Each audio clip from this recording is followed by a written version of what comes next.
My name is Chris. Today I am an old man. Now I have everything I need, a wife, a family, and a home. The most important part is that I am finally happy, but for many years of my life I had nothing. No money, no home. There were times when I did not want to live anymore. I was tired of fighting and tired of hoping. In those years I searched for only one thing. I wanted to be happy. I believed for a long time that happiness is something you must find. Somewhere out there. But life taught me something different. Today I know. Happiness is not something you find. Happiness is something you fight for. This is my story, unfiltered and real. I tell it because I know how it feels to lose all and still go on. When I look back today, I see a boy who learned early to stay quiet and wait. I grew up in poverty. Money was always a problem. There was never enough. I often heard adults talk about bills, about rent, and about worries. I did not fully understand the words, but I felt the fear. Our home never felt safe. It was a place where you had to be careful. My father was often gone, and when he was there, he brought no calm. Sometimes he was loud. Sometimes he was angry. I never knew how the day would end. As a child, I learned to read the mood in the room. I listened to steps and voices. I sensed when I should disappear. I learned to ask no questions. I learned to expect nothing. My mother was often tired. She did what she could, but she was alone. I saw how hard it was for her. I wanted to help, but I was only a child. At school, I felt different. Other kids had clean clothes and laughed a lot. I was ashamed of my shoes and of my bag. I spoke little. I did not want to stand out. I feared someone would see how little we had. I feared someone would ask questions. At home, I learned to be strong. Not loud strong, but quiet strong. I learned to hide my feelings. When I was sad, I said nothing. When I was afraid, I said nothing. I thought this was normal. I thought this was life. No one told me something different. No one told me that children should feel safe. No one told me that happiness is something you may feel. I saw happiness only in others. It was like a picture behind glass. I could see it, but not reach it. Sometimes I asked myself what I did wrong. I thought maybe I am not good enough. Maybe I did not deserve it. These thoughts came softly, but they stayed. Early, I learned that you cannot rely on others. If you fall, you stand up alone. If you cry, no one hears. If you need help, no one is there. I learned these rules without words. They were simply there. Each year they grew stronger. I carried them inside me without noticing. On some nights I lay awake and heard sounds from outside. Cars, voices, steps. I felt small. I felt alone. I imagined what another life could be like. A life with calm, a life without fear. But these pictures did not feel real. They felt far away. Happiness was not a feeling to me. It was a word, a foreign word. Something for other people, something for later. I often told myself that I just must hold on, that I must be strong, that I must not complain. So I grew older, with this idea in my head. I must be strong alone. I must not fail. Because failure meant to me being that child again, without protection, without safety. Even as a child, I learned that happiness is not given, and that thought stayed with me for a long time, even when I became an adult. As I grew older, I wanted just one thing, a different life. I no longer wanted that feeling of insecurity. I no longer wanted to feel fear every day. I told myself my life must get better if I work hard. I truly believed that. I was young and full of hope. I thought hope was enough. I started working as soon as I could. It was not a special job. It was tiring and paid badly, but it was a start. I was proud to earn my own money. It felt like a small win. For the first time, I could give something back. For the first time, I did not feel fully helpless. I worked many hours. I wanted to show I was not lazy. I wanted to show people could trust me. Work gave me structure. It made me feel needed. During this time, I began to dream. I pictured how my life could be. A tiny apartment, a steady job, a quiet life. For me, money meant safety. Safety meant happiness. That was my simple thought. I met a woman. She was kind and strong. With her, I felt calm. For the first time, part of my life felt stable. We talked about the future, about a life together, about plans. I wanted to do everything right. I wanted to be a good partner. I wanted to be someone you can rely on. With the relationship came new responsibility. I felt it every day.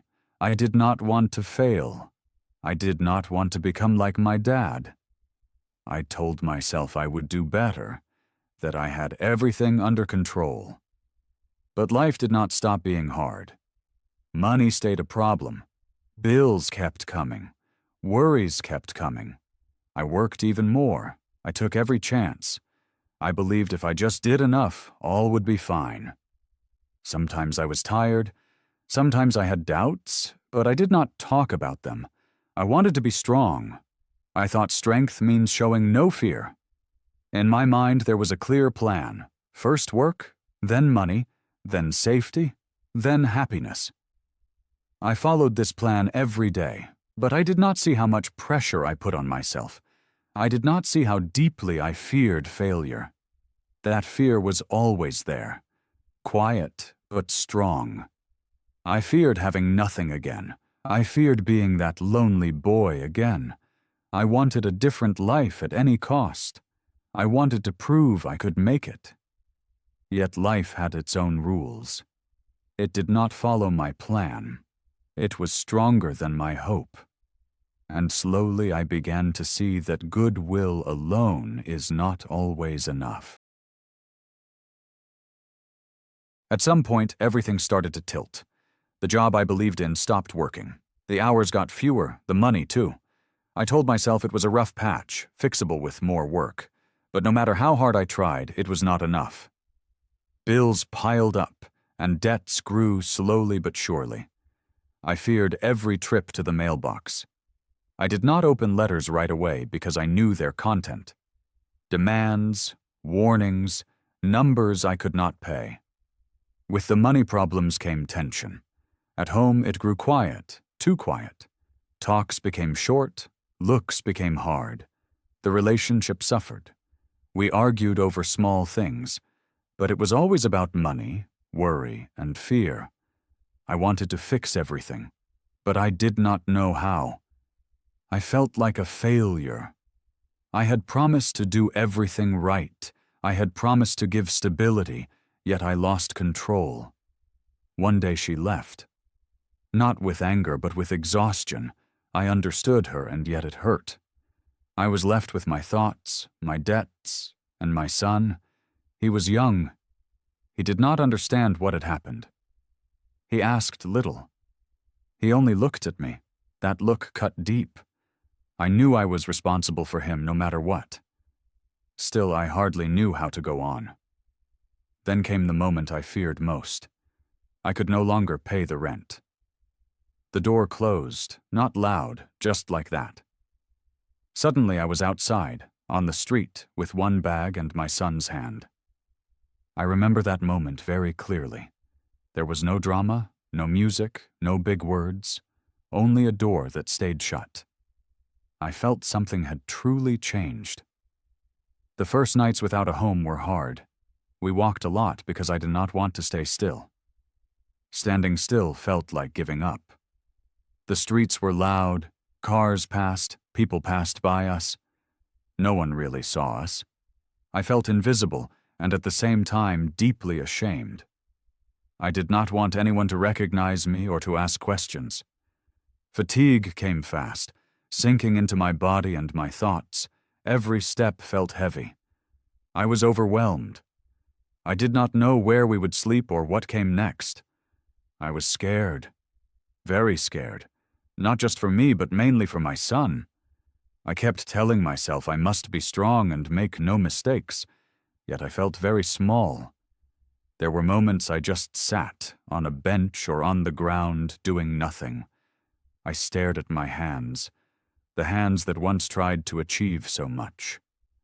Now they only held my son, and the hope that this state was not forever. I did not know how deep I would still fall, but I felt this was only the beginning. Now it became serious. After the fall came the lowest point. Life without a home had no start and no end. The days blurred together. I often did not know which day it was. In the morning, I woke up tired. At night, I was even more tired. We searched for places where we could stay a short time. Shelters were loud and crowded. Many people, many stories, much pain. I did not feel safe there, but I had no choice. Sometimes we got a spot, sometimes we did not. Then we moved on. Public restrooms became places where I hid, not because they were nice, but because they had doors. Doors gave me a momentary feeling of protection. I felt very ashamed. I did not want anyone to see me like that. I did not want to explain why I was there. I did not want pity. So I looked away when people passed me. I lowered my eyes. I made myself small. My son sometimes asked why we walk so much. I told him that we are on the way, that things will get better soon. I hoped my voice sounded calm. Inside it did not. Inside was chaos. I thought a lot. Too much. Thoughts came at night when it grew quiet. Thoughts about mistakes, thoughts about choices, thoughts about whether I had failed. I asked myself if I am strong enough. I asked myself if I harm my son. Sometimes I thought it might be easier not to be here anymore. Not from anger, not from drama, but from fatigue. Deep fatigue. I felt empty, as if I had given all and got nothing back. These thoughts scared me. I did not want them, but they came anyway. I told myself again and again that I must stay, that I must hold on. But sometimes I no longer knew why. I looked for happiness, but I no longer knew its shape. I used to think happiness is money. Then I thought happiness is safety. Now I no longer knew. Everything felt equally heavy. The days started with worry and ended with worry. I tried to appear strong for my son. I smiled even when I did not feel like it. I told him small stories to distract him. His smile was often the only thing that gave me strength. But even that strength sometimes felt weak. There were moments when I just sat and breathed, nothing more. I counted steps, I counted minutes. I told myself, one more day, only this day. I learned how long one day can be. I also learned how quiet pain can be. No one saw it from outside. I functioned. I kept going. But inside it was dark. Very dark. I searched for happiness, but I no longer knew why I searched. And yet I kept going. Not from hope, but because giving up felt even emptier. The chance did not arrive loudly. It came without applause or big promises. It came quietly, almost by accident, on a normal day. Someone spoke to me. A short talk, a few questions, then an offer, an internship. No money, no safety, only work. Many would have said no. Many could not afford it. Me neither. But I knew this might be my only chance. There were many applicants, young people in clean suits, with degrees, with steady homes. I had none of that. I had only myself. And my will. I said yes. Not because it was easy, but because I saw no other choice. Every morning I got up early.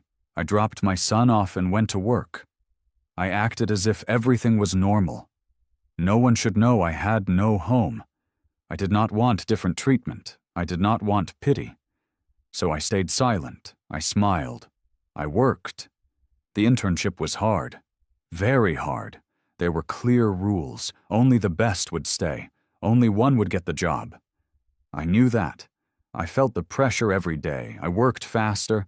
I studied more closely. I asked questions and listened carefully. When others went home, I stayed. Not because I had to, but because I wanted to. At night I studied. I sat tired and read numbers, names, rules. My eyes burned. My head felt heavy. Often I almost fell asleep. But I kept going. I thought about my son. I thought about his face. I thought about how he looked at me. That gave me strength. Not much, but enough. There were days when I felt fear. Fear of being found out. Fear of failing. Fear that all would be for nothing. I often asked myself if I was good enough, if I belonged here. But I remembered all that lay behind me. The street, the nights, the darkness. I told myself I had survived worse days, so I can survive this day too. I hid the truth well. No one knew where I slept. No one knew how tired I was. I functioned. I had to function. There was no time for mistakes. Every day counted. Every call counted. Every look from the boss counted. Sometimes I felt like an actor. I played a man in control. Inside, I had little control. But slowly, something changed. Small things. A praise, a nod, a short smile, not much, but enough to feel hope, careful hope. I did not allow myself to feel too much. Too often I had been let down, but deep inside something started to grow, a thought. Maybe it is enough. Maybe I can make it. I kept working, day by day, without pause, without a guarantee. I knew this chance was small, very small, but I was ready. Ready to fight, ready to stay, ready to give everything. Not for money, not for success, but for a different life. For my son, for me. The chance was small, but I was ready. The job entered my life quietly. There was no big moment, no cheers, no pride. It was only a talk, a handshake, and a yes. When I got the offer, I felt nothing you call success. I just took a deep breath.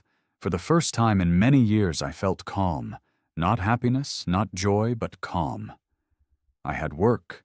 Real work. No more hope without ground, no wading into nothing. It was only a start, but it was mine. The next morning, I got up and knew where to go. That thought changed everything. My life did not get better at once. I earned little money, very little. I still had to count every cent. I added my money, I planned each purchase. But there was structure. I had a daily routine. I knew when I rise, when I leave, when I return. That gave me support. I had again a fixed place to go. At first it was only a room, a small room. Not a nice room, but it had a door I could close. That was new for me. I no longer had to hide. I no longer had to keep moving after dark. I could stay. With time, I learned to slow down. Earlier, I always ran. From fear, from the past, from failure. Now I learned to stand still. I learned to endure. Not every day was good. Some days I was tired and old thoughts returned. But I had something I never had before. Solid ground. Stability did not arrive suddenly. It came softly, step by step, week by week. Later I moved into a small apartment. It was not perfect either, but it was my home. My son had a bed, a table, a place for his things. I saw how he became calmer, how he slept better, how he laughed. That laugh meant more to me than any money. I began to see my life had changed without loud notice. I had no big success. No one clapped. No one praised me. But I had support. I had something to hold on to. Work, order, a place. I learned that happiness is not always loud.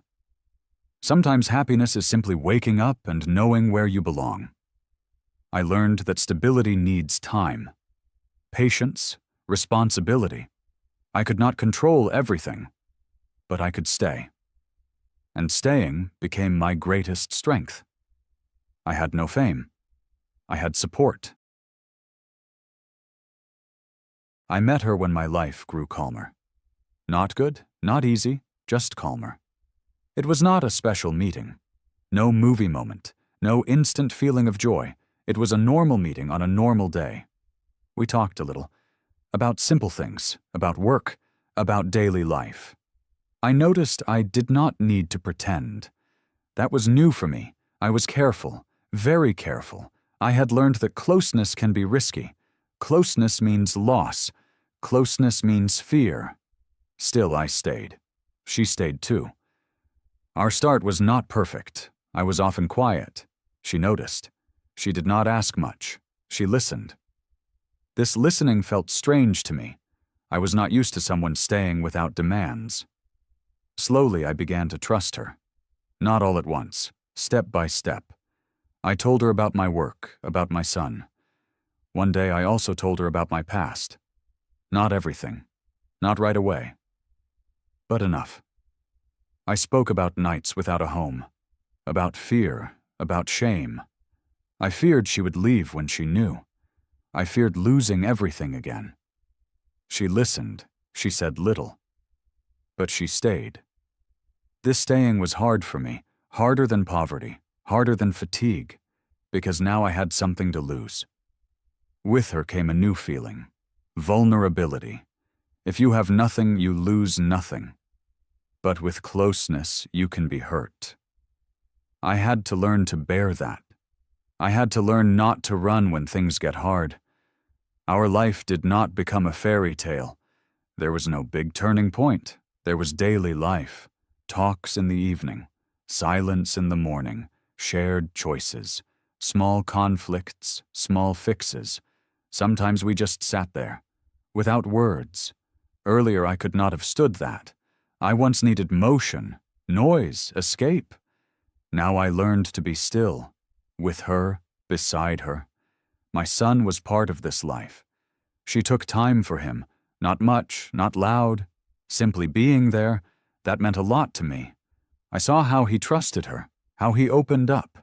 That scared me, because I knew how painful loss can be. I wanted to protect him. I wanted to protect us, but I learned you cannot control all.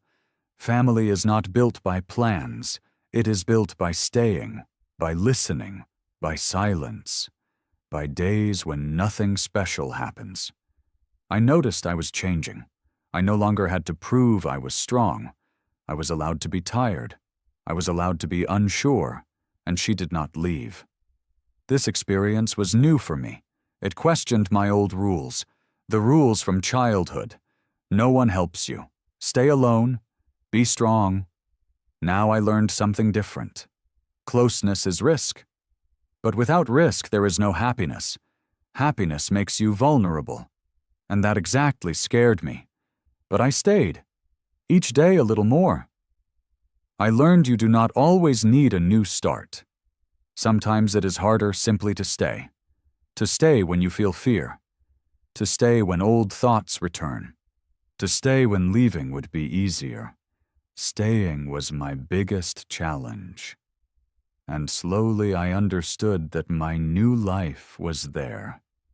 Staying is harder than starting over. Today, many years later, I am an old man. When I look back, I do not see a perfect life. I see a path with detours, with mistakes, and with scars. My son has grown up. He is calm. He stands firm in life. When I look at him, I know he feels safe. That was my biggest wish. I have a home. Not a big house, not a special house, but it is real. It is a place where I stay. It is a place where my life happens. Not everything is perfect. Some days, old memories return. There are thoughts that remain. Some scars never fade. They remind me where I was and how far I have come. My daily life has grown quiet. In the evening I come home. I close the door behind me. I once closed doors to hide. Today I close them to arrive. I sit down. I breathe. Sometimes I hear only silence. I never had this silence before. It is not a sign of emptiness. It is a sign of safety. I have learned that happiness is not a big moment, not a second you can hold. Happiness is not a goal you reach and then mark done. It is also not a find, not something that suddenly lies before you. Happiness is something that stays when you stay. It does not show itself loudly. It shows itself in daily life, in small things, in responsibility. I have taken responsibility for my life, for my choices, for the people I love. I have learned not to give up on myself, not in hard times, not in good times. I once thought happiness comes from outside, from money, from success, from praise. Today I know happiness grows inside. It grows when you stay, even when life is hard, when you do not run when fear appears, when you show yourself, even when you are fragile. My life is not special, but it is mine. I stayed. And staying changed everything. I did not find happiness. I built it. If you read this story until here, then you stayed. Maybe not only with my words, but also with yourself. Maybe you see yourself in some of these thoughts. Maybe you also had times when everything felt hard and nothing felt safe. I want to ask you, where do you stand in your life right now? Are you still running, like I once did? Or have you found a moment to stand still? Do you still think happiness appears suddenly? Or do you feel deep inside that it needs time? I know how easy it is to lose yourself when you only function. I also know how hard it is to take responsibility when you're tired. But I learned that something starts exactly there. Not in big success, not in the perfect moment, but in staying. So I ask you, what are you maybe running from? And what would happen if you walk one step slower? You do not have to solve everything at once. You do not have to be happy today. You only need to stay here. One day, one step, one breath. If you have nothing, that does not mean it will always stay that way. If you feel fear, that does not mean you are weak. It only means that something is important to you. Look at your life as it is now, not as it should be, not as others expect it, but as it truly is. What holds you right now? What gives you support, even if it is small? Maybe it is a person, maybe a thought, maybe only the fact that you are still here. Take that seriously. Build on it. Do not wait for everything to become perfect. It will not. But it can become real. It can become peaceful. It can become yours. Stay with yourself even when it feels uneasy. Stay with your life even when it raises questions. Happiness does not wait somewhere at the end of a path. It grows where you choose to stay. If you make one decision today, make this one. Do not give up on yourself. Not today. Not tomorrow. Stay. Because right there, your own idea of happiness begins. Thank you for taking time for this story. Thank you for staying until the end.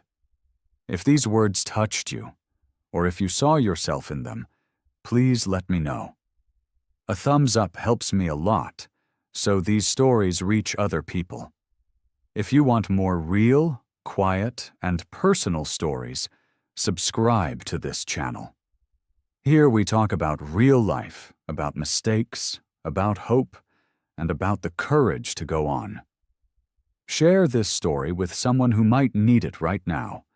And remember, you are not alone, and it is okay to move step by step. Thank you for being here.